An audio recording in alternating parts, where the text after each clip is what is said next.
விஜயோடைய சொத்து கணக்குலயே எனக்கு நம்பிக்கை கிடையாது. ரொம்ப குறைச்சி தான் காட்டியிருக்காரு. வரத சோர்ஸை மறைக்கக்கூடிய இடத்துலே கிடையாது. ஏன்னா இப்போ 150 கோடி ரூபா தனக்குன்னு ஒரு படத்துக்கு சம்பளம் வாங்குறாரு அப்படின்னா அதுல 90 கோடி ரூபா ஒயிட்ல தான் வாங்குறாரு. 60 கோடி தான் பிளாக். அந்த 60 கோடி பிளாக்கும் எதுக்குன்னா இந்த ஆடம்பரங்கள்.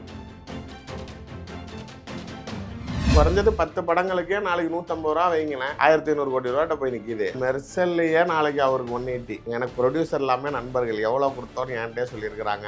இவர் மக்களுக்கு நன்றி கடன் செலுத்த வேண்டிய இடத்துல இல்லை. இந்த முதல்வன் படம் மாதிரி வீட்டு வாசல் தலைவா நீ தான் தலைவா அந்த நாட்டை தூக்கி நிப்பாட்டணும்னு எவன் நின்னான்? மக்கள் பயன்படுத்தக்கூடிய விமானத்தை முதலமைச்சர் பயன்படுத்துகிறார். ஆனால் நீங்கள் எங்க போனாலும் சார்ட்டர்ட் ஃபிளைட்ல தான் போறீங்க. ஒரு தடவை சென்னையில இருந்து டெல்லிக்கு போறாருல, ஒரு தடவை போயிட்டு வந்தாலே சாதாரணமா 60-70 லட்சம் ரூபாய் செலவாகுது. பனையூர் வீட 150 கோடி குறையாம இருக்கும். பட்னம் பக்கத்துல ஓசியானிக் அபார்ட்மெண்ட்ல தங்கி இருக்கிறாருல, 40 கோடி ஒயிட்டே சொல்றாங்க.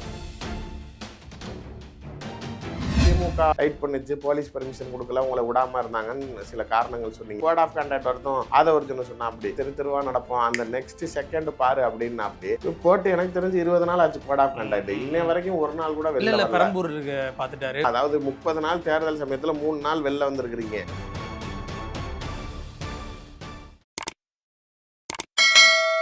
வணக்கம். வணக்கம். விஜய் திருச்சியில் ரோட் ஷோலாம் பண்ணுறாரு. இப்போ அது போய்கிட்டு இருக்குது.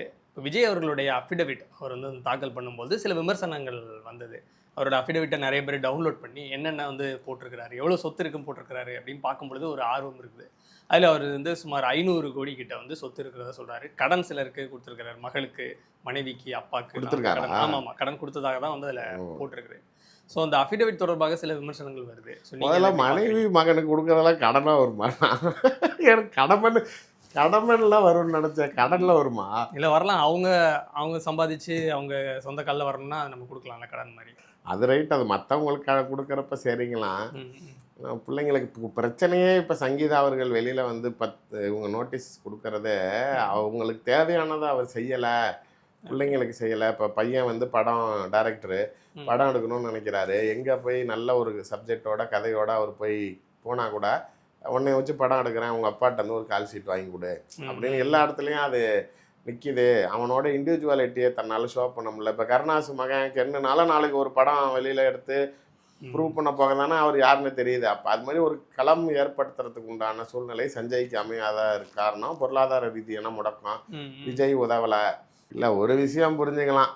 என்னன்னா இப்போ அவங்க சூட்டு போட்டப்பயே 1/3 ஆஃப் த ப்ராப்பர்ட்டி கொண்டாட்டி பிள்ளைங்களுக்கு கொடுத்துருவோம் கோர்ட்டு. அப்போ இப்போ இந்த எவ்வளோ சொத்து இருக்குது, 10 காரு ஏதோ 6 வீடுன்னாங்க. அதிலெல்லாம் இப்போ 1/3 நாளைக்கு சங்கீதா. இப்போ இதை ஒப்பிடுறாங்கல்ல. இப்போ அவர் ஒரு நடிகர் தான், அவருக்கு சொத்து இருக்குன்னு எல்லாருக்குமே தெரியும். ஆனால் கிட்டத்தட்ட அதிகபட்சமாக 500 கோடி வரைக்கும் எனக்கு சொத்து இருக்குங்கிறத அவர் டிக்ளேர் பண்ணுறாரு. ஆனால் அதே நம்ம முதலமைச்சர் ஸ்டாலின் அவர்களோட அஃபிடவிட், உதயநிதி ஸ்டாலின் அவர்களுடைய அஃபிடவிட்லாம் பார்த்தோம் அப்படின்னா கேஷ் இன் ஹேண்டே 15,000 10,000 தான் குறிப்பிடுறாங்க. சொந்த கார் கூட இல்லைன்னு குறிப்பிடுறாங்க. அப்படி பார்க்கும்போது எனக்கு இவங்களெல்லாம் விட விஜய் நேர்மையானவராக தெரிகிறாருல்ல. இல்லை, ரொம்ப பாவப்பட்டவர்களாக முதலமைச்சர் தெரிகிறாருன்னா தம்பி ஒரு அக்கௌண்ட்லேருந்து ஒரு 3000 ரூபா ஜிபே பண்ணிவிடுங்க. இல்லைனா மகளிர் உதவித்தொகையை வாங்கக்கூடிய மகளிர்கள் யாராவது ஒரு 5 பேர் குழுவாக சேர்ந்து முதலமைச்சருக்கு வேணால் தேர்தலுக்காக நிதி உதவி பண்ணுங்க. அதாவது இயல்பாக என்னை பொறுத்த வரைக்கும் விஜயோடைய சொத்து கணக்குலேயே எனக்கு நம்பிக்கை கிடையாது.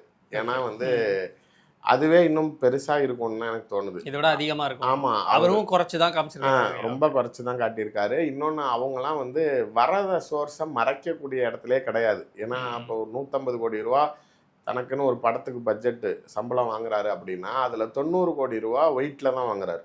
60 கோடி தான் பிளாக்கு. அந்த 60 கோடி பிளாக்கும் எதுக்குன்னா இந்த ஆடம்பரங்களுக்கு. இந்த சார்ட்டர்ட் ஃப்ளைட்டில் தான் போவேன், அந்த 10 லட்ச ரூபா சரக்கு பாட்டில் தான் அடிப்பேன், ஆகுனா சுவிட்சர்லாண்டு போயிடுவேன், பாரிஸ் போயிடுவேன் அப்படின்லாம் பண்ணுறாங்களே. ஸோ இந்த ஆடம்பரங்களுக்கு தான் செலவாகிறது இந்த எக்ஸஸ் அமௌண்ட்டு. இந்த 90 crores அப்படிங்கிறது ஒயிட்டில் வரப்போ நீங்கள் என்ன செய்கிறீங்க, என்ன யூஸ் பண்ணுறீங்க, என்ன வாங்குறீங்கிறது அக்கௌண்ட் ஆயிடும். இப்போ முன்னாடி இந்த டிமானிட்டைசேஷனுக்கு அப்புறமேலு என்ன நடந்துச்சோ நடக்கலையோ இந்த மணி ஃப்ளோட்டிங்கிறதே குறைஞ்சிருச்சு. முன்னாடிலாம் நம்ம கடைக்கே போனா கூட சூப்பர் மார்க்கெட்ல கார்டு பே பண்றது ரொம்ப ரேரா இருக்கும். ஆனா கார்டு பே பண்ண அவங்க தான் பெரிய பணக்காரவங்க நம்ம நினைப்போம்.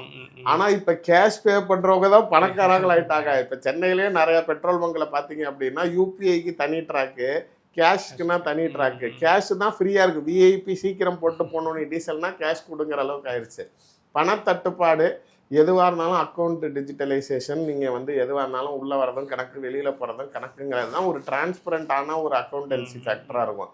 பட் விஜய் சம்பளத்தை மறைக்கிறவர் உங்களுக்கு நியாயமாக படுறாரா? இங்கே ஸ்டாலின் எதுவும் கமிஷன் எதுவும் ஒயிட்டில் வாங்கலை. அவர் சம்பளத்தை தவிர, அரசாங்க எம்எல்ஏங்கிற சம்பளத்தை தவிர, இப்போ நாளைக்கு ஒரு 100 கோடி ரூபா கான்ட்ராக்டுக்கு அவர் ஒரு 50% கமிஷன் வாங்குறாருன்னு வச்சுக்கோங்க ஒரு புரிதலுக்கு. இப்போ அதை அவர் அக்கௌண்ட்லேயே வாங்குறாரு, பினாமிகள் மூலமாக வாங்குறாரு, அவருக்கு தேவையான வெளிநாடுகளில் செய்கிறாருங்கிறப்ப அது வந்து அவங்க காட்ட வேண்டிய அவசியத்தில் அவங்க இல்லை. மக்களை பொறுத்த வரைக்கும் சாதாரணமாக வந்து எப்பயுமே இந்த சொத்து விவரங்கள் பேசும் பொருள் ஆச்சு. முன்னாடிலாம் பாத்தியாடி அவன் 2 கோடியும் ஆண்டி சொத்து வச்சுருக்கான் அப்படிங்குவாங்க. பட் ஆனால் இங்கே சாதாரணமாக ஒரு அடையாறில் வீடு வச்சுருந்தீங்கனாலே உங்களுக்கு 5 கோடி ப்ளஸ் ப்ராப்பர்ட்டின்னு வந்துடும். அதனால அந்த நம்ம நினைக்கலாம் அவங்க 10,000 15,000 காட்டுறது நமக்கு வந்து ரொம்ப ஏமாத்துறாங்க, கம்மியாக இருக்குதுன்னு. ஆனால் சாதாரண மஃபசல் ஏரியாவில் கிராமப்புற பகுதியில் இருக்கக்கூடிய மக்களுக்கு இங்கே அடையாறில் ஒரு வீடு வச்சுருந்தா கூட 5 கோடிங்கிறது தெரியாது. சொத்து 5 கோடி, ஆமாம் அப்புறம் 5 வருஷம் சும்மாவாக இருந்தாங்க அப்படிங்கிறது சாதாரண மக்கள்கிட்ட பேசும் பொருள் ஆகும். இப்போ நடிகராக இருந்து வரக்கூடிய விஜய்க்கு அந்த இம்பேக்ட் அவர் மறைக்கவும் முடியாது. இப்போ ஒன்று வேணால் செய்யலாம், இந்த சொத்து எல்லாத்தையும் நாளைக்கு பொண்டாட்டி பேரில் மாற்றி விட்டு அவரும் ஒன்றும் இல்லைன்னு சொல்லலாம். அதுக்கு நான் வாய்ப்பு இருக்கு. அப்ப அந்த மாதிரி குடும்பத்துல இருக்கவங்க மேல சொத்து இருக்கும் அப்படின்னு சொல்ல வரீங்களா ஸ்டாலின் அவர்கள்? இருக்கலாம். இப்ப மாப்பிள்ள அவர் சபரீசனோட சொத்து வெளில வந்துச்சா? இப்ப ஒண்ணும் இல்ல, இன்பன் உதயநிதியோட ஓரளவாவது டிரான்ஸ்பரண்டா இருந்திரலாம்ல. இருக்கலாம். ரொம்ப அப்பட்டமா தெரியுது இல்ல, 10,000 தானா 15,000 தான், ஒரு சொத்து கூடவா அவர் பேர்லயே வாங்கியிருக்க மாட்டாரு அப்படின்னு. இந்த இடத்துல விஜயோட இமேஜ் உயருது இல்ல. இவங்க வந்து விஜய் வந்து வேற வேற விதங்கள்ல டார்கெட் பண்றாங்க. நீங்க வந்து பிளாக்ல டிக்கெட் எடுத்து தான் இவ்வளவு சம்பாதிக்கிறீங்க, உங்களுக்கு எதுக்கு 150 கோடி 200 கோடின்னு விஜய் டார்கெட் பண்றாங்க. அப்போ விஜய் இந்த இடத்துல வந்து நான் டிரான்ஸ்பரன்சியா இருக்கிறேன் அப்படிங்கிற மாதிரி காட்டுறாரு. அப்படி கம்பேர் பண்ணி பார்க்கும்போது உதயநிதி ஸ்டாலின் அவர்களோ டிரான்ஸ்பரண்டா இல்லையோன்னு தானே தோணுது. இப்போ நீங்க உதயநிதி ஒரு டிஃபெண்டர் யூஸ் பண்றாரு, ஸ்டாலின் ஒரு டிஃபெண்டர் யூஸ் பண்றாரு. ரெண்டுமே வந்து வேற வேற வண்டிங்க, ஒரே கலர்ல ஒரே நம்பர்ல இருக்கும். நீங்க ரெண்டும் ஒண்ணு நினைச்சிட ஒரே நம்பர் இருக்குமா? ஆமா, வண்டி நம்பர் 2345 தான், அதுவும் 2345 தான், இதுவும் சில்வர் தான், அதுவும் சில்வர் தான். சீரியல் நம்பர் மட்டும் வேற இருக்கும். ஆமா, இது பிவி அது பியூ, அவ்வளவுதான். அதுவுமே யூவும் வியும் ஒரே மாதிரி இருக்கும். அது வண்டியே ஒரு வண்டி வந்து கோல்டு கலர் வெஹிக்கிள், ரிஜிஸ்ட்ரேஷன் பார்த்தீங்கன்னா ஆர்சி புக்கில் கோல்டில் தான் இருக்கும். பட் ஆனால் அவங்க தெரியக்கூடாதுன்னு பெயிண்ட் அடித்து ஓட்டுறாங்க. அது பெயிண்ட் அடிக்கக்கூடாது சட்டப்படி. அது எந்த வண்டியில் நீங்கள் எடுக்கிறீங்களோ அதான் ஓட்டணும். முதலமைச்சர் யார் கேள்வி பெயிண்ட் அடிச்சுட்டு அடுத்த ஆர்சியில் மாற்றணும். ஆமாம், அது அடிக்கக்கூடாது. ஃபர்ஸ்ட் நீங்கள் என்ன பிரிண்டடில் எடுக்கிறீங்களோ அதே இதில் தான் வண்டி இதாகணும். அதுக்கு செக்ஷனே இருக்குது. நீங்கள் மாடிஃபை பண்ணுறப்ப கலர்லாம் மாற்றுறீங்கள, அது சட்ட பிரகாரம் அதுக்கு ஃபைன் உண்டு. சரி, இவங்க ஒரே மாதிரி வச்சுருக்காங்க. ஆனால் இதில் என்னென்னா, வண்டி முதலமைச்சர் பயன்படுத்தினது ரெட்ஜைண்ட் பேரில் இருந்துச்சு, டைரெக்டாக ரெட்ஜைண்ட் பேரில். அந்த ரெட்ஜைண்ட் பேரில் எப்பயுமே அந்த கார்பரேட் ரூல்ஸ் படி ஒரு கம்பெனி பேரில் ஒரு கார் எடுத்திங்கன்னா 3 இயர்ஸ்க்கு அந்த ஆர்சியை யார் பேர்லையும் மாற்ற முடியாது. அந்த 3 இயர்ஸ்க்கும் 15 வருஷம் டெப்ரிசியேஷன் வரும். ஆஃப்டர் 3 இயர்ஸ் இந்த இண்டிவிஜுவல் நேமுக்கு நீங்கள் யாருக்கு வேணுமோ மாற்றிக்கலாம். இப்போ அந்த 3 வருஷம் முடிஞ்சிருச்சு, அந்த கார் உதயநிதி பேருக்கு இண்டிவிஜுவலாக மாறிடுச்சு. இப்போ சிஎம்க்கு வந்த புது காரு இன்பன் உதயநிதி பேரில் இருக்கு. எப்போ அவருக்கு இவ்வளோ காருக்கு எடுக்கிறதுக்கு வசதி வருதுன்னா அவர் ரெட்ஜைண்ட் முதலாளி ஆயிடுறாரு. ஸோ இப்போ இது ரெண்டுமே தொழில் சார்ந்து தொழில் பயணத்திற்காக எடுக்கிற வாகனங்கள் அப்படின்னு கொண்டுட்டு வந்துக்கிறாங்க.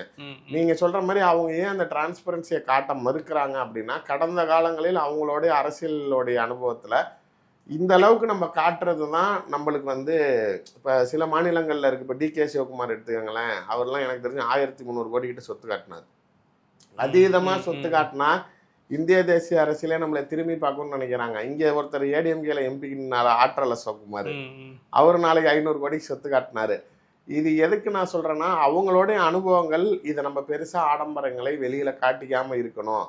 இது எல்லாம் நிறுவனங்கள் பேரில் இருக்கிறப்ப அந்த நிறுவனத்துக்கு வேறு ஒரு முதலாளி இருக்கப்ப, இப்போ இன்பன் உதயநிதி இருக்காரு, ரெட்ஜைண்டில் கோடி கோடியாக இருக்குது, அது என் கணக்கில் வராது, அது என் பேரன் தான் அப்படின்னு அழகாக ஒதுக்கி விட்டு அவங்க பேரில் நான் இண்டிவிஜுவலாக இப்போ கலைஞர் நாளைக்கு வெறும் கோபாலபுரம் வீட்டில் இந்த கார் மட்டும்தான் இருக்குது, இந்த வீடு மட்டும்தான் இருக்குதுங்கிறது தான் மக்கள் மத்தியில் வந்து நம்மளை ஒரு வரவேற்கக்கூடிய தலைவராக இருந்துச்சுங்கிறது அவங்க ஆள் மனசுல பதிஞ்சிருக்கு. அதனால அதை அவங்க செய்யறாங்க. பட் அதுல வந்து குறை கண்டுபிடிப்பவர்கள் இப்போ நீங்களே சொல்லுங்களேன். எனக்கு தெரிஞ்சு ஸ்டாலின் உதயநிதி அவர்களுடைய அஃபிடவிட் பேசும் பொருளானதை விட விஜயோடைய அஃபிடவிட் தான் அதிக பேசும் பொருளானது. அவ்வளோதான் இம்பாக்ட். இப்போ நீங்க கேட்டதுக்கு சிம்பிளா ஒரே லைன்ல முடிஞ்சிருச்சு. எது மக்கள்கிட்ட விமர்சனம் ஆகுது? இல்ல விமர்சனமா ஆகல, அது நிறைய பேர் தெரிஞ்சுக்கணுங்கிற. ஏன்னா இப்போ இவங்களுடைய அஃபிடவிட் எல்லாம் முந்தைய தேர்தல்களில் நிறைய பார்த்துருப்பாங்க. இப்போ விஜய் அவர்களோட அஃபிடவிட் வந்து இப்போதான் புதுசாக வந்து பொதுவெளிக்கு வருது அவருடைய சொத்து கார் என்ன. அதை அதிகமா டவுன்லோட் பண்றாங்க. விமர்சனம் மட்டுமே அதிகமா வந்துச்சுன்னு இல்ல, ஒரு இன்ட்ரெஸ்டிங் ஃபேக்டரா அதை பாக்குறாங்க. கரெக்ட். பட் பேசும் பொருளானது என்ன இருக்குன்னு தெரிஞ்சுக்கணுங்கிறதுக்காகவே எல்லா சேனல்களும் வீடியோ போட்டதா இருக்கட்டும், இல்ல மக்கள் மத்தியில பேசும் பொருளானதா இருக்கட்டும், எல்லாமே வந்து ஒரு கம்ஃபர்ட் ஜோன்ல இருந்தா நீ மக்களுடைய தேவைக்கு வந்து நிக்க மாட்டேன். இத்தனை காரு, இத்தனை வீடு, இத்தனை கோடி ரூபா சொத்து வச்சிருக்காங்க, எனக்கு கஷ்டம், அடுத்த வேலை சோத்துக்கு வழி இல்லைங்கிறப்ப நீ எனக்காக வந்து நிற்பியா அப்படிங்கிற ஒரு லாங்குவேஜ் நார்மலா சாதாரண மனிதர்கள்ட்ட பேசும் பொருளாகும். பட் எனக்கு என்ன தோணுதுன்னா, அந்த மனநிலை இல்லாம விஜய் ஒரு சொல்றாருல்ல, எனக்கு எல்லாமே இருக்கு, இருந்தும் நான் ஏன் வரேன்னா, என்ன இந்த நிலைமைக்கு உட்கார வச்ச உங்களுக்கு நான் ஏதாவது பண்ணணும்னு திருப்பி செய்ய வரேன் அப்படின்னு சொல்றாரு. அதுதான் மக்கள் எல்லாரும் பேசுறாங்க. இல்ல அப்படி யாரு கேட்டா? அவர் எல்லாத்தையும் விட்டுட்டு வராருங்க. அவர் ஏங்க கொள்ளையடிக்கணும்? அதான் சொல்றேன், பொண்டாட்டியும் விட்டுட்டு வராரு, எல்லாத்தையும் விட்டுட்டு வராங்கிறவர் த்ரிஷா விட்டுட்டு வர சொல்லுங்க, விட மாட்டேங்கிறாரு. பொண்டாட்டி சொன்னாலும் கேட்க மாட்டேங்கிறாரு. நீங்க ஊழலை பத்தி எல்லாம் பேசுறதுக்கு நீங்க என்ன இல்ல கிரவுண்ட் இல்ல. இப்ப எத்தனை கோடிகளை மறைச்சிருப்பாருன்னு வச்சிருக்கேன். நம்ம டைரக்டா விஷயத்துக்கு அதான் 500 கோடின்னு காட்டுறாரு. உங்களுக்கு தெரிஞ்ச வகையில நீங்க சிலர்ட்ட பேசின வகையில அவருக்கு இவ்வளவு இருக்கும் சொத்து, அவர் இவ்வளவுதான் வச்சிருக்காரு. சரி, எத்தனை படம் நடிச்சாரு? ஒரு படத்துக்கு 200 கோடி ரூபாய் பட்ஜெட் வாங்குறவரு. ஃபர்ஸ்ட்ல இருந்தே எல்லாம் 200 கோடி வாங்கி குறைஞ்சது எனக்கு தெரிஞ்சு 10 படத்துக்கு 200 கோடி. துப்பாக்கியில இருந்து அவர் பீக்ல தான் இருக்காரு. அதுக்கப்புறம் ஒரு 40-50 கோடி தான் இருக்கும்னு நினைக்கிறேன். இப்ப எனக்கு தெரிஞ்சு இந்த மாஸ்டர் இந்த டைம்ல இருந்தா 100 கோடி வாங்குறாரு. எனக்கு நல்லா மெர்சல்லையே நாளைக்கு அவருக்கு 180. எனக்கு ப்ரொடியூசர் எல்லாமே நண்பர்கள் எவ்வளவு கொடுத்தோன்னு என்கிட்டே சொல்லியிருக்கிறாங்க. துப்பாக்கியில இருந்தே அவர் பீக்கு தான். அதுக்கு முன்னாடியில இருந்தே ஓடுது. நான் குறைஞ்சது 10 படங்களுக்கே நாளைக்கு 150 ரூபா வைங்களேன், 1500 கோடி ரூபாட்ட போய் நிற்கிது.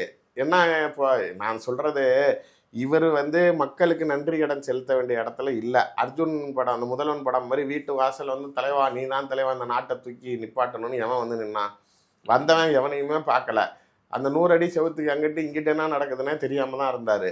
எந்த நிலையில், அதாவது நீங்க ஒரு என்டர்டெய்னர், நாளைக்கு பொழுதுபோக்குறதுக்கு நீங்க வந்து ஆடுறீங்க, பாடுறீங்க, செய்யறீங்க, அதை மகிழ்ச்சியோட மக்கள் எடுத்துக்கிட்டு அதுக்கு பாக்குறதுக்கு உங்களுக்கு இதுக்கு முன்னாடி தமிழ்நாட்டுல என்டர்டெய்னர்ஸா இருந்தவங்க முதலமைச்சர் டிக்கெட்டுக்கு காசு கொடுத்துட்டு போயிட்டான், அவ்வளவுதான். இதுக்கு மேல அந்த டிக்கெட்டு காசு கொடுத்தவனுக்கு நீ நடிச்சிட்ட, அவன் உன் நடிப்பை பார்த்ததுக்கு காசு கொடுத்துட்டான். ஸோ 2 பக்கட்டும் டீல் முடிஞ்சு.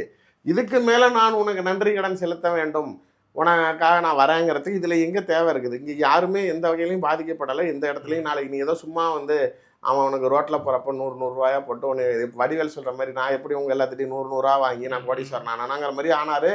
உழைச்சிங்க, ஆடுனீங்க, நடிச்சிங்க, காசு வாங்குனீங்க, வேலை முடிஞ்சு போச்சு. நன்றி கடன் உங்களுக்காக நான் இருக்கிறதெல்லாம் விட்டுட்டு இந்த 33 வருஷத்தை நான் எனக்காக நான் வாழ்ந்தேன், நீங்கள் என் கூட நீ இந்த 33 வருஷம் அடுத்தது உங்களுக்காக வாழ போகிறாங்கிற அளவுக்கு இந்த லாஜிக்கே இடிக்குது. ஒன்று. இன்னொன்று, எல்லாத்தையும் விட்டுட்டு வந்தேங்கிறாருல. இப்போ அதிகபட்சம் இத்தனை வருஷம் 33 வருஷத்துல அவர் சம்பாதிச்சது 500 கோடி தானே. அவர் காட்டுறதையே சொல்றேன் 500 கோடி தானே. இப்போ 3 வருஷம் அவர் முதலமைச்சர் ஆகட்டுமே, எவ்வளவு சம்பாதிப்பாரு நீங்களே சொல்லுங்க. மினிமமா சொல்றேன் ஒரு 5000 கோடி. அப்ப எது நாளைக்கு இன்னும் ஒரு பெட்டர்? எனக்கு என்ன டவுட் வருதுன்னா, இப்போ விஜய் நான் ஊழல் பண்ண மாட்டேன், எனக்கு காசு தேவையில்லைன்னு சொல்லி ஒருத்தர் அரசியலுக்கு வராரு. எல்லாரும் அவர் மேடல சொல்றப்ப, அவர் மேடல சொல்றப்பயே கூட ராஜ்மோகன் சிரிச்சது எவ்வளவு ட்ரோல் மெட்டீரியல். வேட்பாளர் எல்லாத்தையும் உறுதிமொழி எடுக்க வைக்கிறாரு. இது நடந்துரும், விஜய் நினைச்சாலும்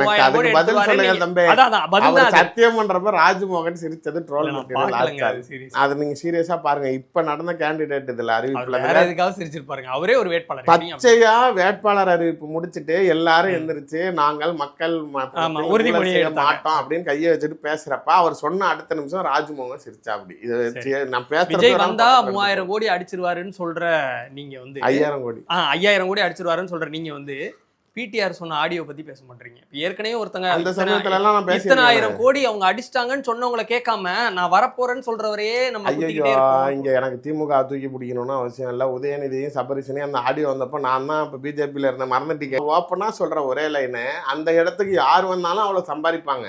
இவங்க இருக்கிறவங்க சம்பாதிக்கிறாங்க, அவர் வந்தா என்னால சம்பாதிக்க முடியுங்கிறதுக்கு தான் அவர் வராரு. அதுதான் மத்த எல்லாருமே வந்து நான் உண்மையா உழைக்கணும்னு தான் சிஎம் ஆகணும்னு நினைக்கிறாங்களா? எல்லாருக்குமே அந்த பதவி மேல ஒரு ஆசை இருக்குது, அந்த பதவியில இருக்கணும்னு தான் நினைக்கிறாங்க.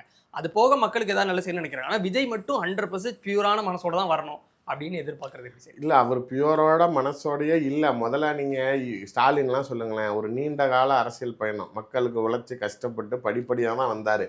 நீங்க உண்மையிலேயே இந்த காதல் படத்துல சொல்ற மாதிரி ஹீரோ அப்புறம் டைரக்டா சிஎம், பிஎம், பிரசிடென்ட்டுங்கிற மாதிரி அதை நகைச்சுவையே நிதர்சனமா அவர் கொண்டுட்டு வரதுக்கு ட்ரை பண்றாரு.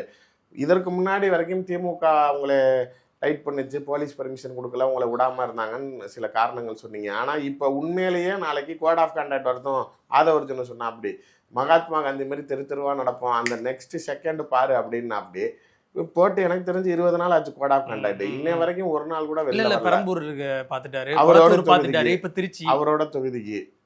இது திரும்பிலாம் முட்டை கொடுக்காதீங்க சீரியஸா. அதாவது 30 நாள் தேர்தல் சமயத்துல 3 நாள் வெளில வந்திருக்கிறீங்க. நீங்க அதுக்கு முன்னாடி வந்ததுலயுமே எதுவுமே கணக்கு இல்லை. மக்கள் பிரச்சனைகளுக்கு வெளியில வரல, மக்கள்கிட்ட நீங்கள் ஒருவராக போய் நெருங்கல, பழகல. அப்படி இருக்கிறப்ப மற்றவர்களை காரணம் சொல்றதுக்கு மட்டும் நாளைக்கு உங்களுக்கு தோணுதே தவிர, ஆனால் நீங்கள் ஒரு தகுதியான தலைவரா நீங்க வலம் வருவீங்களா, உங்களுக்கு அந்த தகுதி முதல்ல இருக்குதா, அதை உருவாக்கிக்கிட்டீங்களான்னு தான் கேட்கறது. நீங்க வந்து மக்களுக்கான 100% வேலை செய்யுங்க. பொண்டாட்டி பிள்ளைக்கு செய்யாதவர் மக்களுக்கு செய்வாரா அப்படிங்கிற பேச்சு மக்கள்கிட்ட வருது. இதே மோடி நாளைக்கு பொண்டாட்டியை விட்டுட்டு வந்துட்டாருன்னு அப்ப இங்க இருக்கிற எல்லா அரசியல் கட்சிகளும் நீ பொண்டாட்டியவே காப்பாத்தம்ல, நீ எப்பறம் நாட்டை காப்பாத்துவேன்னு நீங்க மோடிக்கு பேசுறப்ப இனிச்சுது. விஜயை பத்தி பேசுனா உங்களுக்குலாம் கசக்குது. உண்மையிலேயே ஒரு பிரைமரி ஃபேர். இப்ப டிஎம்கேவை பொறுத்த வரைக்கும் மக்கள் மத்தியில ஒரு அட்வான்டேஜ் ஃபேக்டர் என்னன்னாச்சா, என்ன ஆனாலும் அவன் குடும்பத்துல இருக்கவனை விட்டு கொடுக்க மாட்டேங்கிறாயா. கலைஞரும் சரி, ஸ்டாலினும் சரி, பாரு அவர் குடும்பத்துலதான் எல்லாத்துக்கும் முக்கியத்துவம் கொடுத்து வச்சிருக்காருங்கிற மாதிரி. அப்ப நம்மளையே அப்படி பாத்துக்குவாருன்னு ஏதோ ஒரு நம்பிக்கை, ஒரு மறைமுகமா சொல்றேன், கிண்டலுக்குன்னா தான். இப்ப நீங்க உங்க அம்மா அப்பாவை ஒதுக்கி வச்சிருக்கீங்க, பொண்டாட்டிக்கு வெளியில எதுவும் செய்யல, பிள்ளைங்களுக்கே செய்யலை, பொண்டாட்டி வெளிப்படையாக விவாகரத்தையே வெளில வந்து கொடுக்குறாங்கங்கிறப்ப இதெல்லாம் நாளைக்கு பப்ளிக்கில் பேசும் பொருள் ஆகுமா இல்லையா அப்படிங்கிறப்ப உங்கள் தனிப்பட்ட முறையாக பொது வாழ்க்கைங்கிறது அவ்வளோ சாதாரண விஷயம் இல்லை. நீங்கள் உங்கள் ஒரு விஷயமும் உங்களோடது கேள்வி கேட்கப்படும்.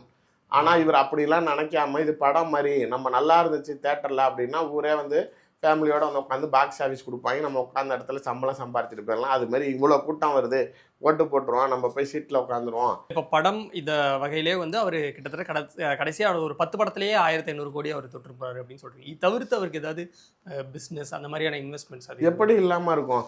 இவங்கள மாதிரி ஆட்கள் வெறும் திரைத்துறையை மட்டும் நம்பிலாம் இருக்க மாட்டாங்க. சினிமா ஃபீல்டில் இருக்கிற எல்லா நடிகர்களுக்குமே சைடில் ஒரு பிஸ்னஸ் இருக்கும். எல்லாருமே வெறும் சினிமா ஃபீல்டுங்கிறது ஒரு சீசன் ஆஃப் டைம் தான். திடீர்னு உங்களுக்கு வாய்ப்பு வரும், திடீர்னு உங்களுக்கு வராது, திடீர்னு வராது ஃப்ளாப் ஆகும், அடுத்தது 2 வருஷம் படம் வராமல் இருக்கும். ஸோ எப்பயுமே யாருமே நல்லா இருக்கிறப்ப அவர்களுக்கு என்னைக்கும் தடுமாற்றம் இல்லாமல் இருக்கிறதுக்கு தொழில் வச்சிருப்பாங்கிறப்ப விஜய்க்கு மட்டும் எப்படி பேக்கப் இல்லாமல் இருக்கும்?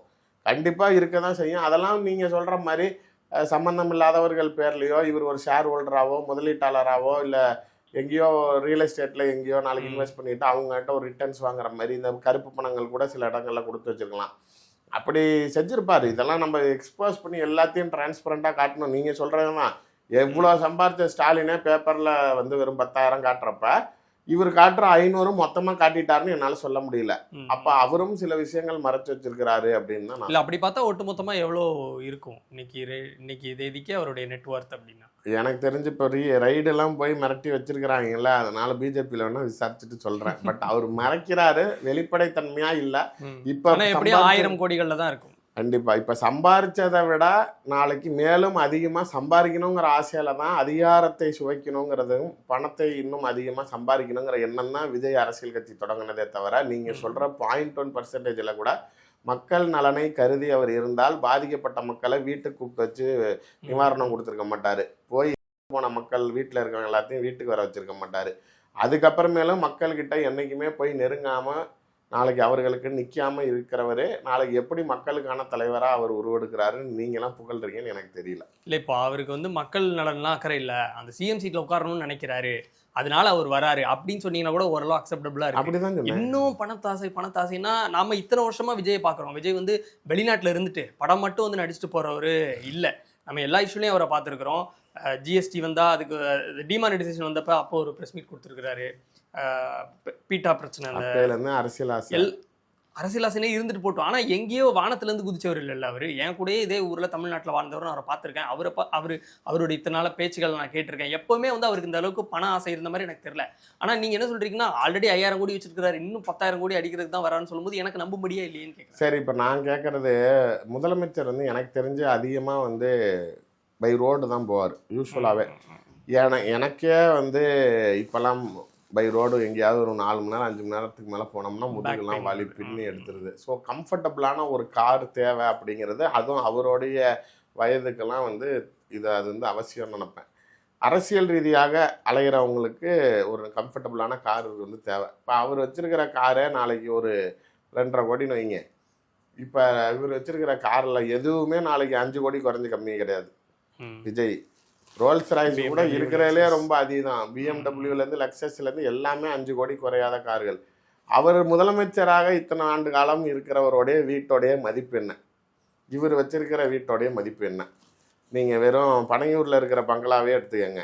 எனக்கு தெரிஞ்சு சாதாரணமாக அதுவே 150 கோடி. அவர் சம்பாதிச்சு வாங்கினது தானே, எதனால இதை சொல்ல? இவர் மட்டும் ஊரில் ஆட்டையப்பட்டா வாங்கினாரு, அவரும் சம்பாரிச்சாருன்னா அது நல்ல வழியில் சம்பாரிச்சாங்களா எப்படி சம்பாரிச்சாங்கிறது இல்லை. நீங்களும் நாளைக்கு கருப்பு பணம் வாங்கி சம்பாரிச்சிங்க, இவங்களும் கருப்பு பணம் வாங்கி சம்பாரிச்சாங்க, அவ்வளோதான்.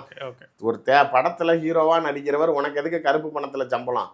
இவர் நாளைக்கு மக்கள் பயன்படுத்தக்கூடிய விமானத்தை முதலமைச்சர் பயன்படுத்துகிறார். ஆனால் நீங்கள் மக்களை ஆள வேணுங்கிற ஆசை இருக்கிற ஒரு தலைவர் எங்கே போனாலும் சார்ட்டர்ட் ஃப்ளைட்டில் தான் போகிறீங்க. விளாட்டா சொல்லலை. இன்னைக்கு ஒரு சார்ட்டர்ட் ஃப்ளைட்டு நீங்கள் சென்னையிலேருந்து திருச்சி போகிறீங்க, இல்லை இவர் ஒரு தடவை சென்னையிலேருந்து டெல்லிக்கு போகிறார்ல, சாதாரணமாக ஒரு தடவை போகிறதுக்கு மட்டுமே 15 லட்ச ரூபா. அங்கே ஹால்ட்டிங் டைம் 1 ஹவருக்கு 75,000. இவர் திரும்பி ரிட்டர்ன் ஆகிறதுக்கு ஒரு நாள் ஆகுதுன்னா அப்போ எத்தனை 24 மணி நேரம் இருக்குது, அதுக்கு எவ்வளோ வாடகை, மறுபடியும் எடுக்கிறதுக்கு 15 லட்ச ரூபா. ஒரு தடவை போயிட்டு வந்தாலே சாதாரணமாக 60-70 லட்ச ரூபா செலவாகுது. ஆனால் அவ்வளோ விலம் ஆடம்பரம் பண்ணி நீங்கள் சார்ட்டர்ட் ஃப்ளைட்டில் போகிறீங்க, இவர் மக்கள் பயன்படுத்தக்கூடியதெல்லாம் போகிறாரு. இவர் வச்சிருக்கிற எனக்கு பனையூர் வீட 150 கோடி குறையாமல் இருக்கும். அது இல்லாமல் இந்த பட்டினம்பாக்கத்தில் ஓசியானிக் அப்பார்ட்மெண்ட்டில் தங்கியிருக்கிறார்ல இந்த விஜய் அதுவே 40 கோடி ஒயிட்டே சொல்கிறாங்க. கம்பேரிட்டிவ்லி லைஃப் ஸ்டைலை பாருங்கள். அதாவது நீங்கள் சொல்கிறது காமராஜரை ஏன் எளிமையானவர் அப்படின்னு சொல்கிறோன்னா, அவர் வாழ்ந்த வாழ்க்கை அப்படிங்கிறது தான் இப்போ கொஸ்டின் மார்க் ஆகுது. அவர் ஆடம்பர கார் தானே யூஸ் பண்ணார், அவர் பங்களாவில் தானே இருந்தார், அவர் ஏசியில் தானே இருந்தார், நீ எப்படா அவரை எளிமையானவர்னு சொல்லுவ அப்படின்னு இப்போ சில கருத்துக்கள் இது பண்ணுறது. உங்களோட லைஃப் ஸ்டைல் தான் உங்களுடைய அந்த வார்த்தைகளை உள்ளடக்கும். தேவைகளை போதும்னு அடக்கி கொள்ளுவன்னா வாழ்க்கையில் நல்ல தலைவன்னு சொல்கிறப்ப, நீ ஏற்கனவே ஆடம்பரத்தின் உச்சத்தில் இருக்கிற, நீ எங்கே போனாலும் நாளைக்கு இவ்வளோ ஆடம்பரத்தை விரும்பக்கூடிய நீ பணம் பத்தலை அப்படிங்கிறது உனக்கு தான். நீங்கள் ஸ்டாலின் பணத்துக்கு ஆசைப்படுறாரா, உதயநிதி ஆசைப்படுறாரா, சபரீசன் ஆசைப்படுறாரா, இன்னும் எத்தனாயிரம் கோடி கொடுத்தாலும் எங்கடா கொண்டு போய் வைக்கிறதுக்கு இருக்கீங்கன்னு நானே கேட்பேன்.